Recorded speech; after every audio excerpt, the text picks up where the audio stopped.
भला हुआ मेरी माला टूट गई, मैं राम भजन से छूटी। भला हुआ मेरी माला टूट गई, मैं राम भजन से छूटी। मेरे सिर से टली बला, भला हुआ मेरी माला टूट गई, मैं राम भजन से छूटी। मैं राम भजन से छूटी। नमस्कार मेरे प्यारे भाइयों, मेरे परमात्मा के प्यारे जीवहंसों।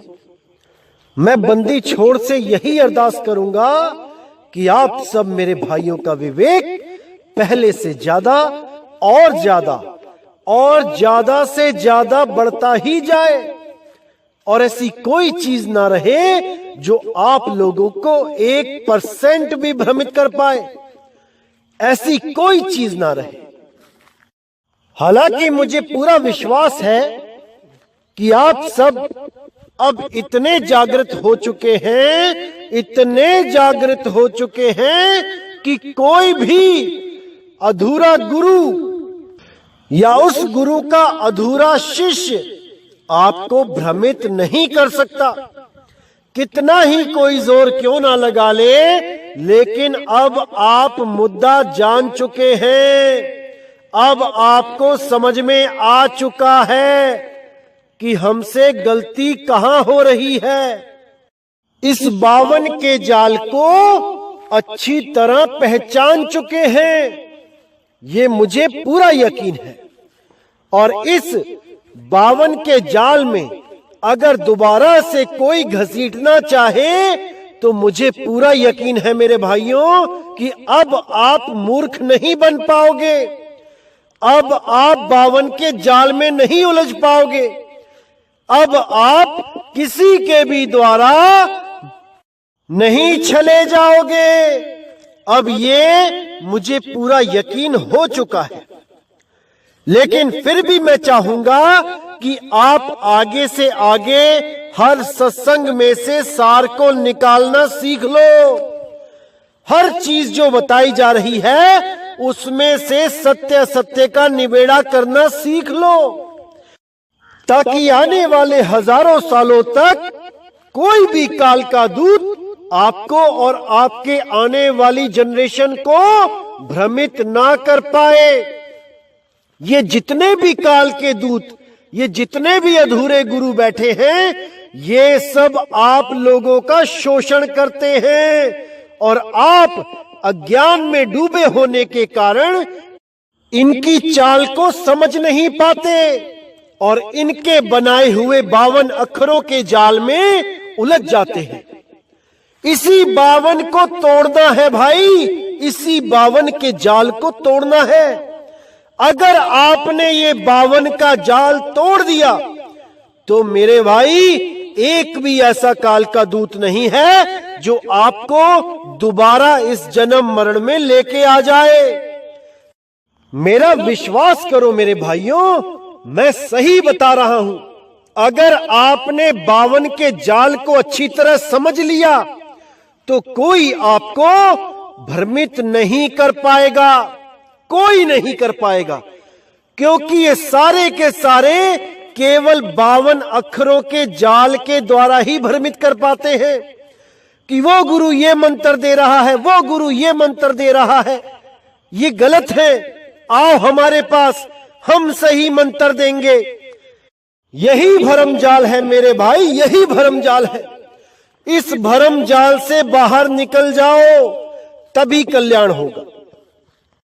इसीलिए साहिब ने साफ बोल दिया, जाप मरे अजपा मरे अनहद भी मर जाए, सुरत समाए शब्द में वाको काल न खाए।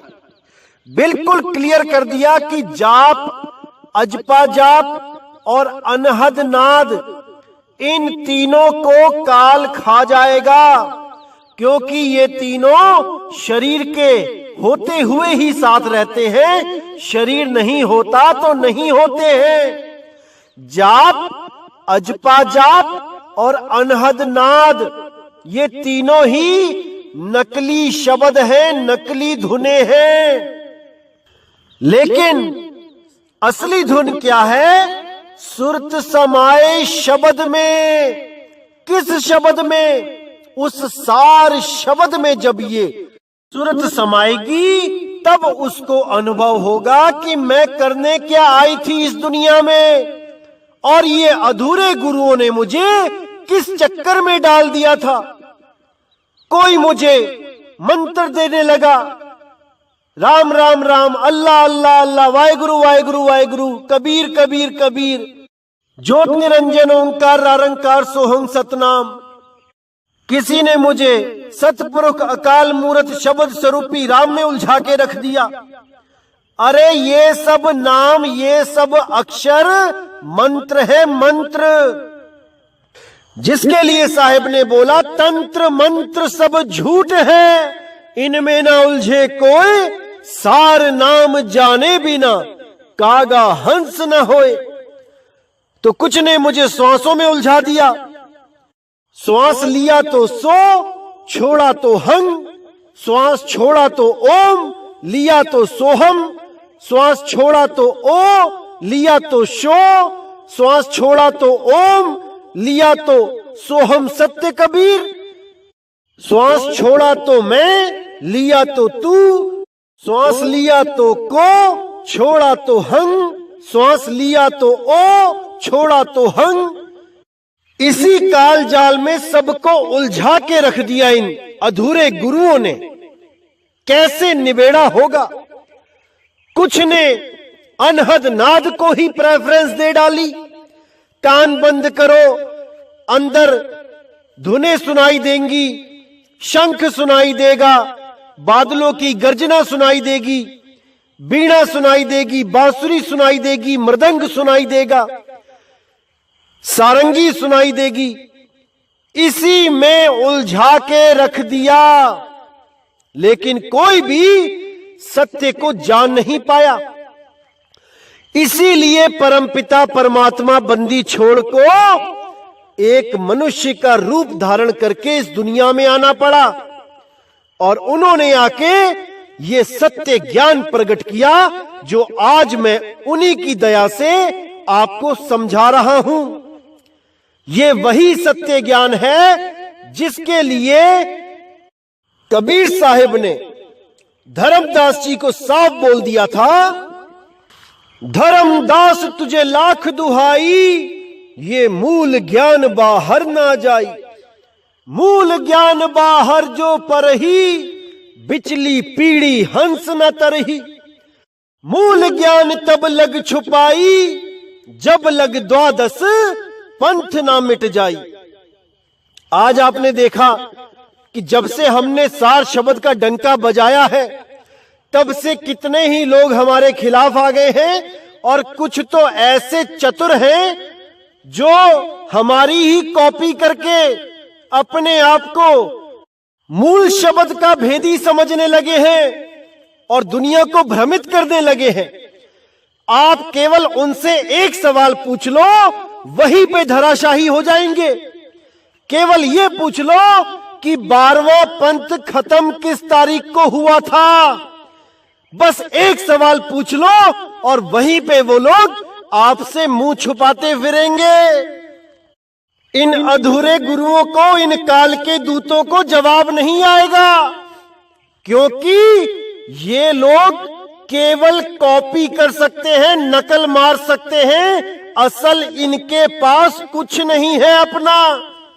जब से हमने सत्संग स्टार्ट किए हैं, 90% कबीर पंथियों के गुरुओं की तो भाषा ही बदल गई है। अब वो लोग भी अपने सत्संगों में निज नाम, अकह नाम, अबोल नाम, नी अक्षर नाम कहते नहीं थक रहे हैं। अरे पहले कहां गए थे भाई? पहले तो कभी नहीं बोला कि वो अकह नाम है।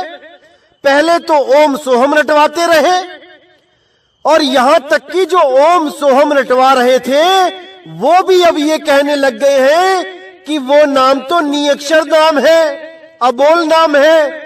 चाहे ओम सोहम कह लो, चाहे नियक्षर कह लो। देखिए कितना बड़ा जाल बुन दिया इन लोगों ने कि कैसे भी आके फंसो, बस निकल मत जाना हमारे जाल से। ओम सोहम को ही नियक्षर बना के रख दिया इन लोगों ने। और कुछ तो कहते हैं कि रारंकार ही है जो कुछ भी है। कबीर साहब ने रारंकार की बात करी है, और प्रमाण क्या देते हैं? कक्का केवल नाम है, बब्बा ब्रह्म शरीर, रारा सब में रम रहा। अब ये जो रारा है इसको रारंकार सिद्ध कर दिया कईयों ने। नहीं मेरे भाई नहीं, रारा सब में रम रहा, वाको नाम कबीर। वो रमने वाला रारंकार नहीं, वो आत्म राम है। जो घट घट में रम रहा है उसी आत्म राम को चीनने पर परमात्म राम की प्राप्ति होती है मेरे भाई, परमात्म राम की। आत्म चीने परमात्म चीने, संत कहावे सोई, यह भेद काया से बाहर, बूझे बिरला कोई। संतों बूझे बिरला कोई। तो इस रारंकार से आगे की बात है भाई, रारंकार में मत उलझ जाना। इसीलिए बोला साहेब ने, ओहम सोहम रारंकारा, ताके आगे नाम भंडारा। वो नाम का भंडारा ओम सोहम रारंकार से बहुत आगे है। इनमें मत उलझना मेरे भाइयों, मत उलझना। तो भाइयों, कोई भी कबीरपंथी गुरु होता है जो आपको भ्रमित करता है, आपने केवल एक सवाल पूछना है उससे, केवल एक सवाल, कि ये 12वां पंथ कब खत्म हुआ है और 13वां पंथ कब उजागर हुआ है। बस आपने ये पूछ लेना है, और देखिए कि कैसे उनकी बोलती बंद होती है, कैसे वो आपसे मुंह छुपाते फिरेंगे। केवल सुनी सुनाई बातें बोल के तो बहुत से लोग आकर्षित कर सकते हैं, लेकिन ये गुप्त भेद, गुप्त वाणियां कोई नहीं खोल सकता। मैं तो हैरान होता हूं, जो लोग मेरा विरोध करते थे जब मैं कहता था कि श्वासों का जाप नहीं करना है, जो लोग मुझे झूठा सिद्ध करने के लिए अपने YouTube चैनल बना के बैठ गए थे, आज वही लोग हमारे सत्संग सुन सुन के हमारी ही वाणी बोलने लगे हैं, क्योंकि उनको पता चल चुका है कि मैंने ऐसी ऐसी वाणियां खोल दी हैं कि अब उनका जाल कट चुका है। अब वो आप लोगों को उलझा नहीं सकते। अब वही लोग अपने सत्संगों में कहते नहीं थकते कि कबीर साहब ने 2 प्रकार की वाणियां बोली है, 2 तरह का ज्ञान दिया है। अरे तुम्हें कब से ज्ञान हो गया कि कबीर साहब ने 2 तरह का ज्ञान दिया है? हमारे ही सत्संग सुन के ज्ञान हुआ ना भाई, नहीं तो आज तक तो आपने कभी नहीं बोला। तो मेरे भाइयों, बहुत मिलेंगे अभी आने वाले समय में, एक से एक बैठे हैं, ये सब आपको भ्रमित करने के लिए अभी आने ही वाले हैं, ये सब आएंगे। लेकिन आपने भ्रमित नहीं होना है, हर कालदूत की चाल को समझना है। आपने बस यही सवाल पूछना है उनसे कि 12वें पंथ का नाश किस तारीख को हुआ है। तारीख पूछो उनसे, तारीख, तब आपको पता लगेगा कि कैसे गोलमोल बातों में उलझाते हैं ये लोग। तो मेरे भाई, जीव आपका है, संभाल आपने ही करनी है। जो भी गुरु ये बता ही ना पाए कि वो 12वें पंथ का नाश कब हुआ, वो 13वां हो ही नहीं सकता, क्योंकि 12 के समाप्ति के बाद ही 13 का उजागर होना था। अरे मूल ज्ञान तब लग छुपाई, जब लग 12 पंथ ना मिट जाई। जब आप कॉलेज में एडमिशन लेते हो तब आपको पता होता है कि 12वीं क्लास का आखिरी दिन कौन सा था, रिजल्ट कब निकला है, कब मैं क्लियर हुआ हूं कि मैं 12वें से पार हो गया हूं, तभी तो मैं 13वें में आया हूं। तो इसी तरह मेरे भाई, जो 13वें पंथ का प्रचारक होगा उसको 12वें पंथ की डेट पता होगी कि 12वां पंथ किस दिन नाश हुआ था और 13वां किस दिन उजागर हुआ था। ये उससे छुपा नहीं रहेगा, लेकिन जो भी अधूरा होगा वो इस सवाल को टाल देगा, क्योंकि उसके पास इसका ठोस प्रमाण होगा ही नहीं, उसके पास इस सवाल का जवाब होगा ही नहीं। क्योंकि कुछ निगुरे लोगों ने, जिन्होंने कभी जिंदगी में कोई गुरु ही धारण नहीं किया, चंद किताबें पढ़ के वो YouTube चैनल पे आ गए हमारे खिलाफ बोलने, और किताबों में से पढ़ पढ़ के उसका अर्थ देख देख के सत्संग करना शुरू कर दिया और अपने आप को महाज्ञानी सिद्ध कर दिया बिना गुरु के ही। लेकिन जब हमारे सत्संग सुन सुन के लोगों को इतना समझ में आ गया कि बिना गुरु के ज्ञान नहीं हो सकता, बिना गुरु के नामदान की प्रक्रिया भी नहीं पता लग सकती कि नामदान होता क्या है, कैसे दिया जाता है, तो उन निगुरे लोगों ने क्या चालाकी खेली कि आप लोगों को यह बोलना शुरू कर दिया कि मुझे कोई आदेश दे रहा है आगे से आगे भेद खोलने का, और जैसे ही आदेश होता जाएगा मैं भेद खोलता जाऊंगा। ऐसा मूर्ख बनाते हैं ये चतुर प्राणी, इनसे बच के रहना है मेरे भाइयों। ये लोग हमारे ही सत्संग सुन सुन के उन्हीं सत्संगों में से गुप्त भेद प्राप्त कर करके आगे से आगे उसी सत्संग को अपनी भाषा में थोड़ा सा कन्वर्ट करके, थोड़ा सा भ्रमित करके ये दिखाने की कोशिश करते हैं कि हम तो गलत बोल रहे हैं, और ये उसको सही करके बताएंगे। और कब बताएंगे? जब अगला आदेश होगा। इन लोगों की बुद्धि पे मुझे तरस आता है कि अगला आदेश होगा तो भाई अभी क्यों नहीं हो रहा वो आदेश? क्योंकि अगला आदेश का मतलब होता है भाइयों हमारा अगला सत्संग सुनना। जब हमारा अगला सत्संग आ जाता है तो इनकी बुद्धि में जो पड़ता है उसी को ये लोग कह देते हैं कि अगला आदेश आ चुका है। आओ मैं तुम्हें एक नई राज की बात बताता हूं। बताओ क्या होगा इन लोगों का? कहां मुंह दिखाएंगे जाके ये लोग परमात्मा के दरबार में?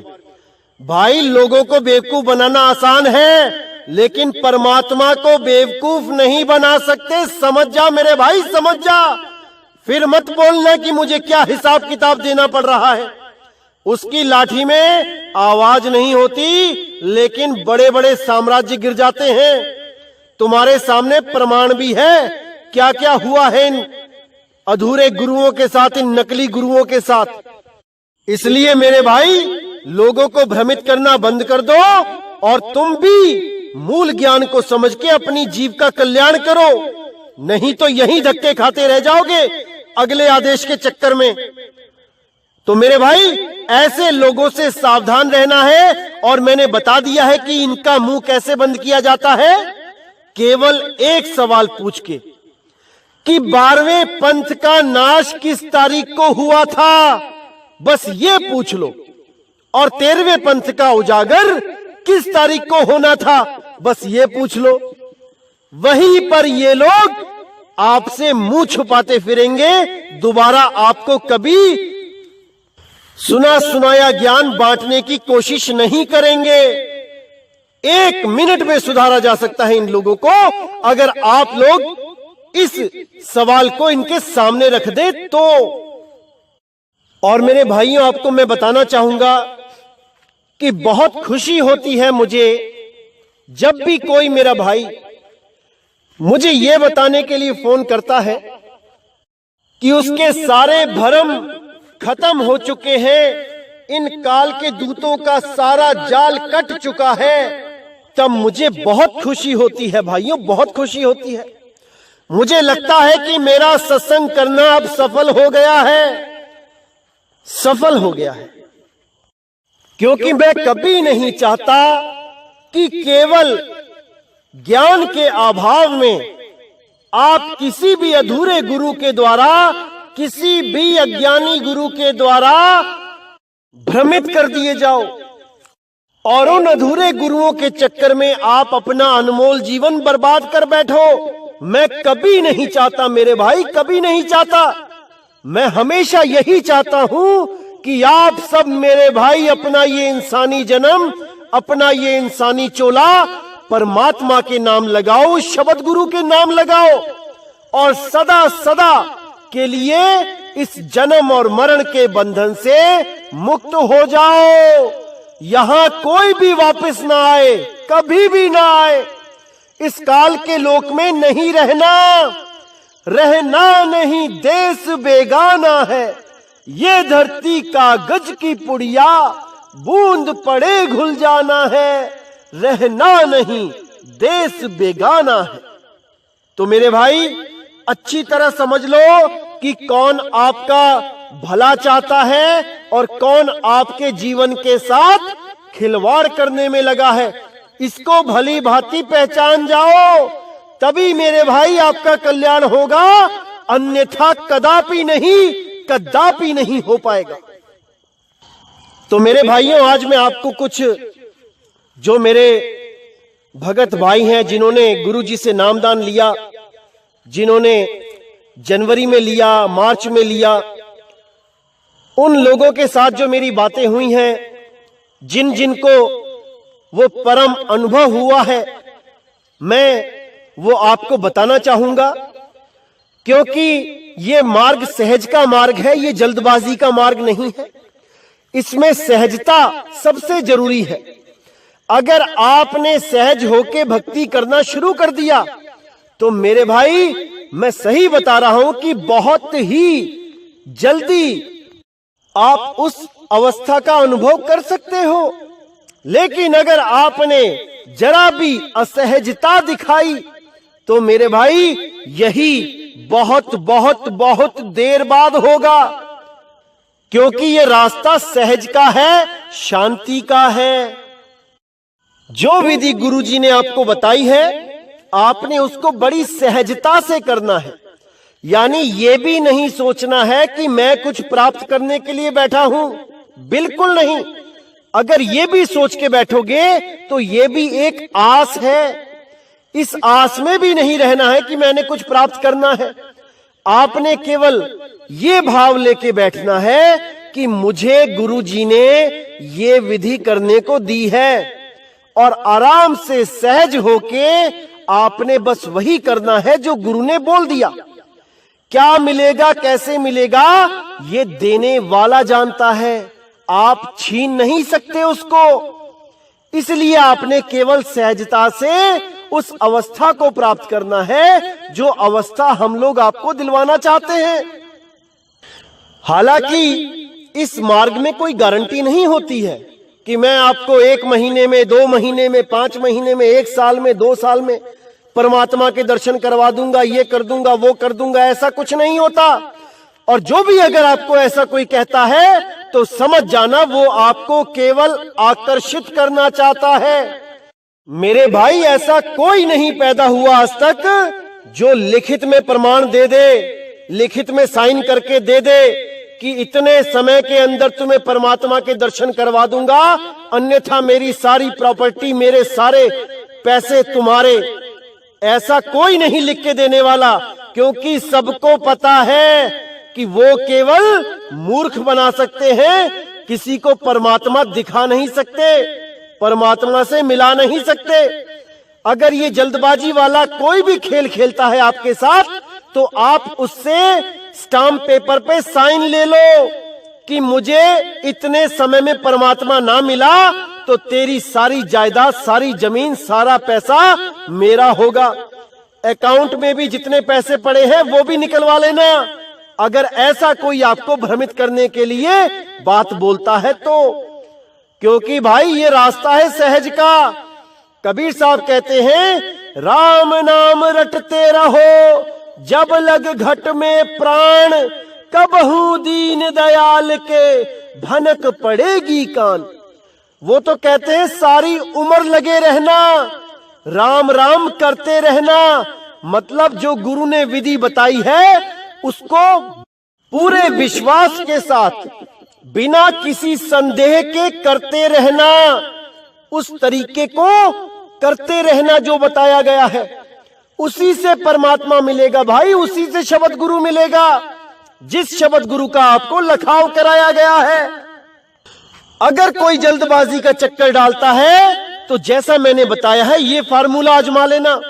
उसको कहना कि अगर तुम गारंटी के साथ कह सकते हो कि मैं इतने समय में परमात्मा दिलवा सकता हूं, तो अपने सारे बैंक के कागज जितने भी प्रॉपर्टी है वो सब साइन करके मुझे दे दो, मैं तुम्हारे पास आ जाऊंगा नाम लेने।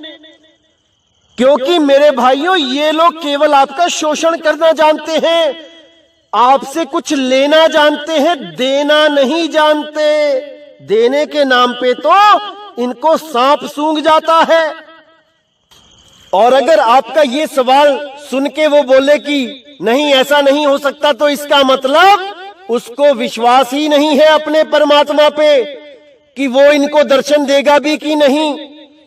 क्योंकि ये लोग केवल आपको मूर्ख बना सकते हैं, बार बार ये बोल के कि परमात्मा आदेश देगा, अगला आदेश आएगा तो ये बताऊंगा, अगला आदेश आएगा तो वो बताऊंगा। लेकिन परमात्मा से ये आदेश नहीं ले सकते कि मैं किसी को अगर नाम दूं तो उसको कितने दिनों में आप प्रकट हो जाओगे। ये आदेश लेके दिखाओ परमात्मा से, तब जाने कि आपको परमात्मा का आदेश आता है।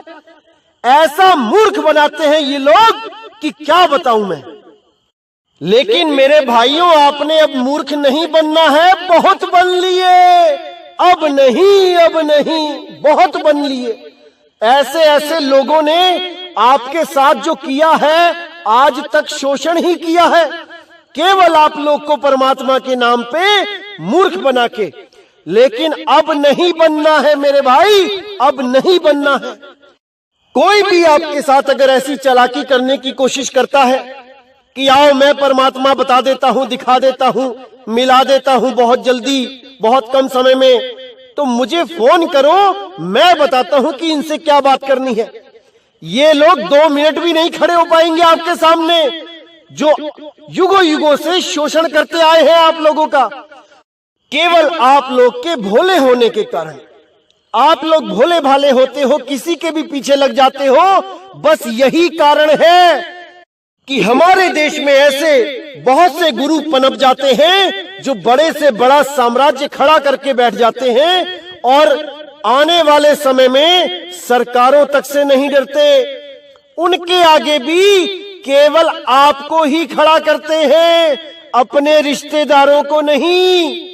तो मेरे भाई, ऐसे गुरुओं से बच के रहो जो आपका शोषण परमात्मा के नाम पे करे।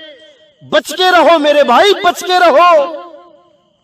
अगर आज ही इन लोगों के लगाम लगा दी गई, तभी ये लोग कंट्रोल में रहेंगे भाई। नहीं तो ऐसे लोग बहुत बड़े बड़े साम्राज्य बना के बैठ जाते हैं, बड़े बड़े नेता इनके चरणों में आके माथा झुकाते हैं।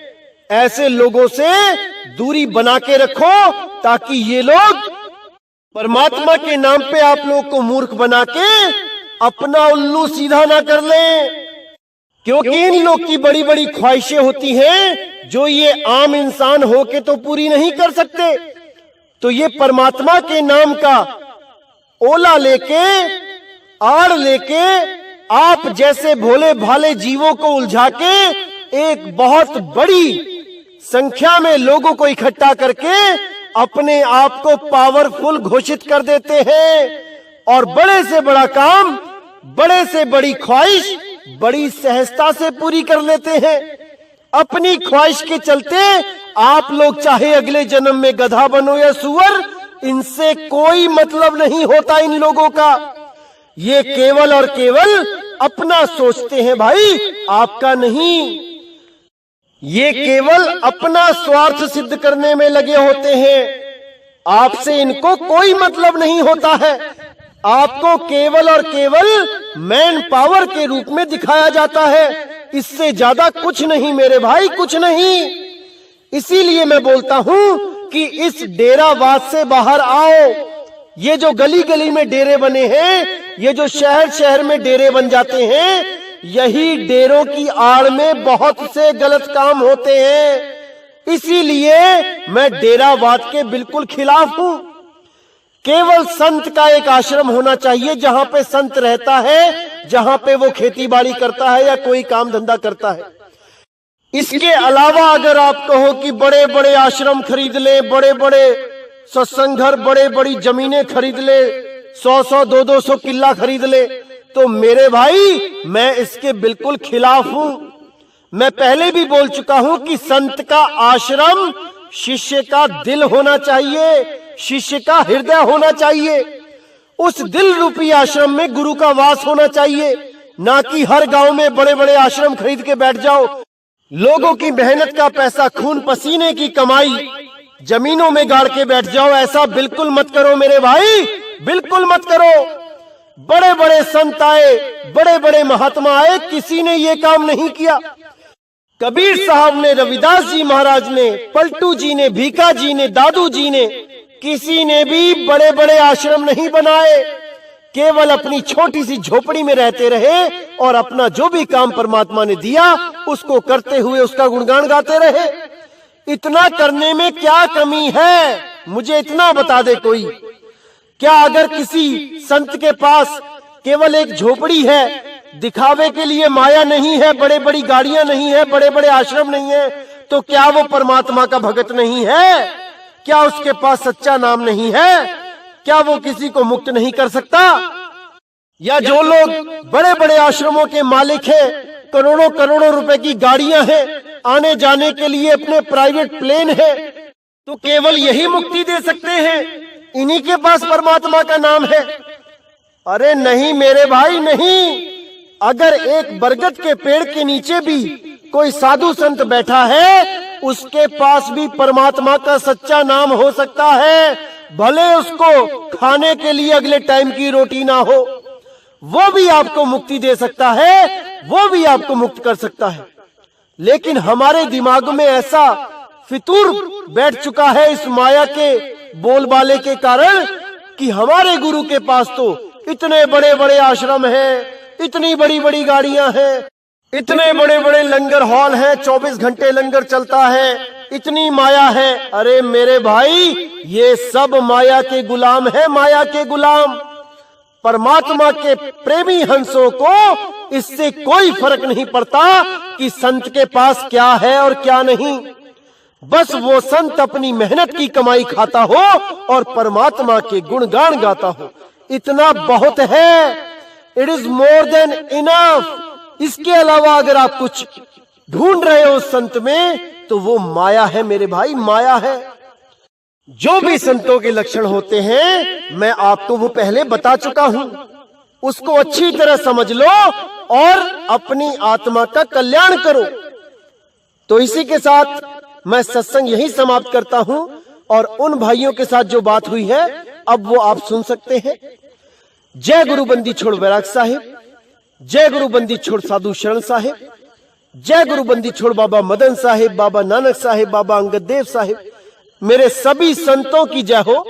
जय जय सतगुरु बंदी छोड़ सतगुरु सत्य कबीर साहिब की सदा ही जय हो, सदा ही जय हो मेरे मालिक की साहिब बंदगी सतनाम।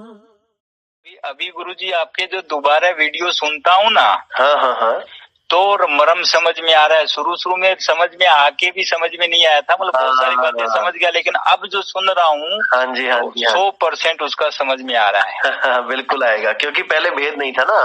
हाँ, अब भेद लेके समझ में आएगा सब। हाँ, और अभी क्या हो रहा है, अभी जो आपने कल जो रखा ना वीडियो एक, जो उसमें वो 46 नंबर पे लिखा है शब्द धुनन की खीर। हाँ वो ठीक है।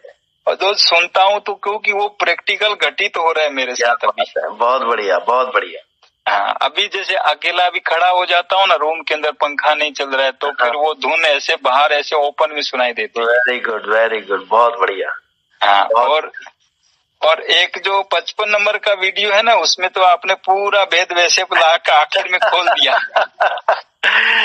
बिल्कुल लेकिन सबको नहीं समझ में आएगा वो जो वेदी है, हाँ, वो वो समझ किसी को जाता नहीं है। लेकिन अभी उसको एकदम पूरा जगह जगह आपने खोला है, वो सारा दोबारा सुन रहा हूँ ना, हाँ, तो उसमें सारा समझ में आता है अभी। बहुत बढ़िया, बहुत। और बताइए, सर ठीक है जी, सब? वो ठीक है सर जी, ध्यान कर रहे हैं और पकड़ में भी आ रहा है धीरे बहुत धीरे अच्छी सब। बात है, धीरे धीरे होगा, सब कुछ होगा, चिंता की बात नहीं है। रास्ता बिल्कुल साफ है, बिल्कुल सीधा है, ठीक है ना? कल कर रहे थे ना साहब जी, तो हाँ, काफी दिनों से कर रहे थे, लेकिन कल किए तो मतलब अब हुआ कुछ। जो शब्द है वो अपने आप मतलब हाँ, बहुत बढ़िया, बहुत बढ़िया, बहुत बढ़िया, कंटिन्यू होने लगा। बहुत अच्छी सोच बात रहे है। हैं उसमें स्थिर हो जाए। बस हाँ, उसी में स्थिर होना है, क्योंकि सुरती ऊपर नीचे होती रहती है, लेकिन जब स्थिर होना शुरू कर देगी तो वो लगातार चलेगा। ठीक है, हाँ। करते रहो, अभ्यास करते रहो, सब कुछ मिलेगा, वही मिलेगा जो मिलेगा। बहुत अच्छी बात है, बहुत बढ़िया, बहुत बढ़िया।